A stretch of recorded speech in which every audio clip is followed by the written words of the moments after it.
প্রচণ্ড গরম পড়েছিল, তো দুধটা ফেটে ছানা হয়ে গেল।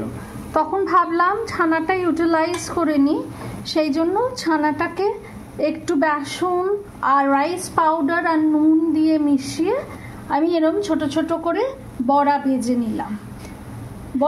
নিলাম।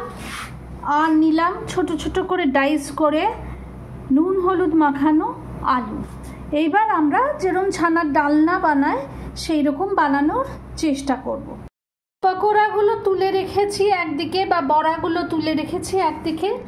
কড়াইয়ে আরও খানিকটা তেল দিলাম, দিয়ে এবার আমরা আলুটাকে সুন্দর করে লাল করে ভেজে তুলে নেব। অন্যদিকে ব্লেন্ডারে আমরা নিয়ে নিয়েছি জিরে, আদা, লঙ্কা, শুকনো লঙ্কা, দুটো এলাচ। এটাকে আমরা ভালো করে পেস্ট করে নেব। চাইলে আমরা এতে একটা টমেটো অ্যাড করে নেব। আমাদের আলুগুলো ভাজা হচ্ছে, ইন দ্য মিনটাইম আমরা মশলাটা তৈরি করে নেব। আলুটা ভাজা ভাজা হয়ে গেছে, দিলাম কিছুটা গোটা জিরে,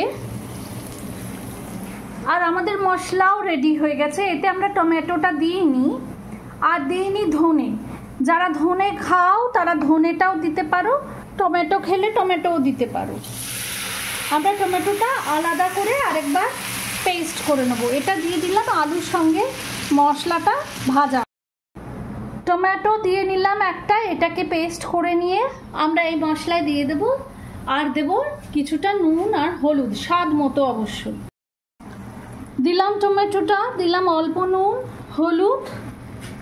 এইবার এই মশলাটা খুব ভালো করে কষে নিলাম। মশলাটা কষা হলে এতে অল্প জল দেব। জল দিয়ে আমরা পকোড়াগুলো ভেজে রাখা পকোড়াগুলো দিয়ে এটা বানাবো। ভাজা ভাজা হয়ে এসছে মশলাটা, এতে দেব খানিকটা সিনামন পাউডার।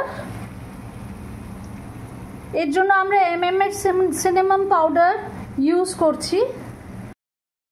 বেশ সুন্দরভাবে ফুটে গেছে। এইবার এতে আমরা অল্প জল দিয়ে ভালোভাবে এটা হতে দেব।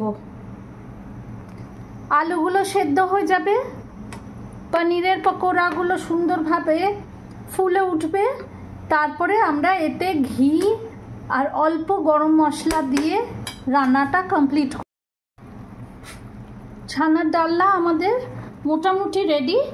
এইবার আমরা আলু সেদ্ধ হয়ে গেছে, ছানাগুলো গলে গেছে।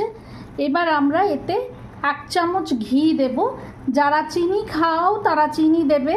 গরম মশলা দিয়েছি, দিয়ে আমরা রান্নাটা কমপ্লিট করলাম।